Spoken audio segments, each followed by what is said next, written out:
सल्लल्लाहु ने फरमाया, ए सहाबा, एक बंदा है, उसने एहराम बांधा है हज के लिए और वो हतीम में खड़ा है। हतीम वो जगह है जिसे गोद कहा जाता है, काबे के बिल्कुल करीब में, यानी कि जिसने हतीम में खड़े होकर नमाज पढ़ी, गोया उसने काबे के अंदर नमाज पढ़ी। फरमाया कि हतीम के अंदर खड़ा है, फिर वो चला जाता है काबे के करीब और काबे की चादर को पकड़ के रब से दुआ करता है। सहाबा से मुस्तफ़ा फरमाते हैं, कितनी पाकीज़ा जगह पर खड़ा है, लेकिन उसके बावजूद भी रब उसकी दुआ कबूल नहीं कर रहा। जी बिल्कुल बिल्कुल ऐसे तो ही। साहबा ने अर्ज़ की, या रसूलल्लाह, इतनी पाकीज़ा जगह पर हतीम में और चादर हाथ में उसने काबे की थामी और दुआ कबूल नहीं हो रही। फरमाया क्यों?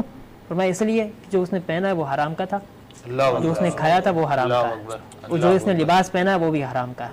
तो इतनी पाकीज़ा जगह पर भी खड़ा हो तो उसकी दुआ कबूल नहीं होती। तो हमें अपने कारोबार पर भी और जो हम लुकमा अपने अंदर उतार रहे हैं ना, उस पर भी गौर करना चाहिए, क्योंकि ये लुकमा जो पेट में जाता है ना, यही असर पैदा करता है। अगर ये हलाल का होगा तो दिल में नूर पैदा करेगा, और यही अगर हराम का होगा तो फिर यही नुतफ़ा बनकर औलाद में जाता है, और औलाद के ज़रिए मुंतकिल होता है। फिर हम कहते हैं औलाद ना फरमान है, फलां है फलां। तो ये सारे समरात जो है ना, ये हमारी कमाई के ऊपर मुनहसिर होते हैं। अगर कमाई हलाल होगी तो इंशाअल्लाह उसके समरात बेहतर आएंगे, और अगर हलाल की कमाई नहीं होगी तो फिर उसके समरात भी हमारी तबीयत के मुखालिफ ही आते हैं।